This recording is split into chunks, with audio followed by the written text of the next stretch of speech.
Hey everyone, this is SnatchGaming. I'm Mike, and everyone knows about Fez and Castle Crashers and Braid. Everybody knows about all these classic downloadable games from the last generation that people talk about quite a lot, even to this day. But there's one that I think kind of gets lost in the shuffle, and that is 2009's Shadow Complex for the Xbox Live Arcade. Now, Shadow Complex was developed by a company called Chair, which isn't really a household name as far as game developers goes, but they also had the help of none other than Cliff Bleszinski, obviously of Unreal fame. So the game had a lot of pedigree behind it, even though it was made by a company that no one had ever really heard of before.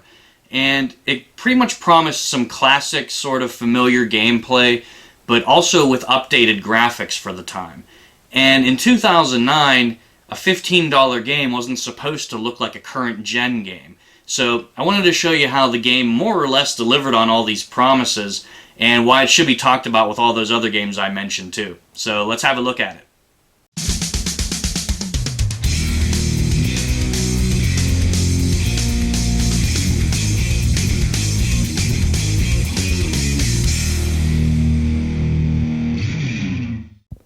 Shadow Complex was released as part of the 2009 Summer of Arcade on Xbox Live, amongst other hits like Marvel vs. Capcom 2, Trials HD, and Splosion Man. After a brief prologue that foreshadows elements like tech armor and a possible coup d'etat of the United States, the story follows main character Jason Fleming as he embarks on a hiking trip with new girlfriend Claire. Claire takes off on her own and playfully tells Jason to try and find her. Claire, this isn't funny. Claire! This allows the player to quickly and seamlessly familiarize themselves with the controls. Soon after, it appears Jason and Claire have stumbled onto some kind of underground facility belonging to a group called the Restoration. Claire is taken hostage, so Jason finds a gun, and off we go. The plot was conceived by none other than veteran comic book writer Peter David, but honestly I found it to be a fairly weak thread existing to support the gameplay just enough. The developers made it no secret that the gameplay was heavily influenced by games like Super Metroid and Castlevania Symphony of the Night. The player is given a large map to traverse with certain pathways blocked until they progress further or acquire new items. In the case of Shadow Complex, I would argue that this style is somewhat more linear than in the games that established it. The map is large and always begs to be explored, but any dead ends are color-coded to allow you to easily note what's required to pass through. Also, the number of items to acquire is noticeably stripped down compared to a game like Symphony of the Night, which flirted with an RPG-like level of items you could attain. Here you only need to upgrade to a few different armaments, each of which will open up a decent little chunk of the map. The only other upgrades are to Jason's eventual power suit, which will allow him to double jump, breathe underwater, achieve super speed, etc. Acquiring these usually works in conjunction with furthering your progress in the story, but sometimes can contribute to finding previously inaccessible items as well. Speaking of which, there's a healthy number of secrets tucked away in various nooks and crannies. The great thing is they're not just collectibles that hold no in-game value.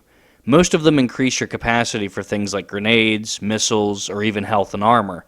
You'll want to acquire at least some of these to make your life easier as you move through the campaign, but even if you're not a completionist, this doesn't pose a problem. Some are pretty easy to access, so the game does a good job of whetting your appetite to find everything that's there, but you don't have to if you don't want to. As you've probably noticed, everything is presented in a 2.5D graphical style.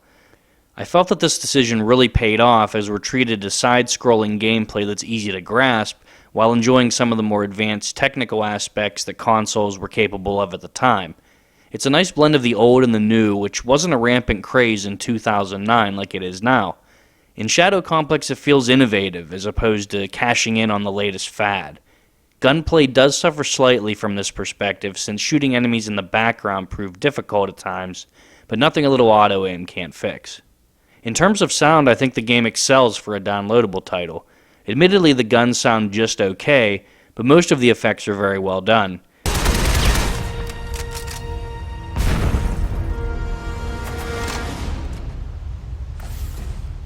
There's a sound that is cued anytime you're able to manipulate the environment, which I thought was a great touch.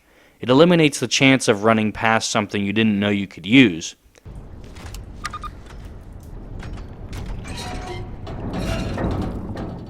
All other effects sound good and everything makes sense. There isn't a ton of music, but it swells at the appropriate times. Silence matched only with the occasional sound effect works very well with the infiltration theme here.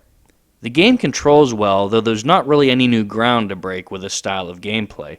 Other than the aforementioned aiming issues here and there, and those damn air ducts being a little too narrow to navigate at times, you'll feel more powerful with each piece of armor you acquire, and you'll be able to use your new gear to its fullest potential without the controls getting in the way.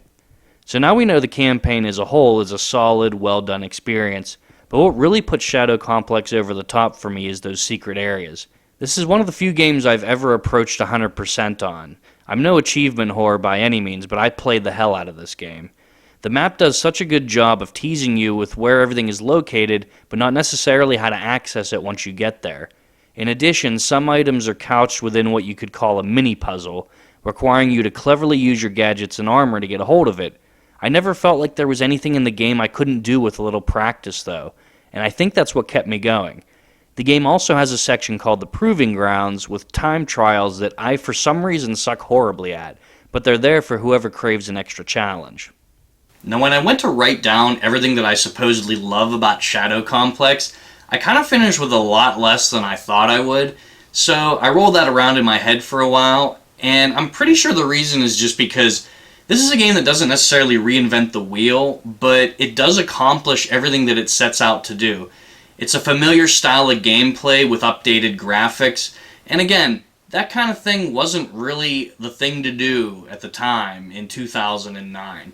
So the graphics might not wow you as much today, the story is a touch weak, and the enemies are kind of looking like Metal Gear rejects in a way, but at the same time, there's no discernible flaws with this game. It takes a classic formula, does it well, doesn't screw anything up, and at least at the time, had current level graphics. So I think all in all, that's worth a $15 purchase. I will admit that it's a little disconcerting that it's still $15 after all these years. I don't know why Microsoft keeps these games at certain price points after all this time. But I would argue that it's still worth your time simply because there's so much to do in the game. The story is good enough, the campaign is good enough, the Proving Grounds give you something else to do, and to complete the whole map will take you more than that 5 or so hours to finish the campaign. It'll probably take you 7 or 8 at least, maybe 10. So for $15, I think we're right around a good value for a downloadable title. So Castle Crashers, Fez, Braid, Shovel Knight, all those games are awesome. I think this game stands up to them pretty well. So check it out, see if you agree. But that's all for now. Snatch Gaming, Mike, goodbye.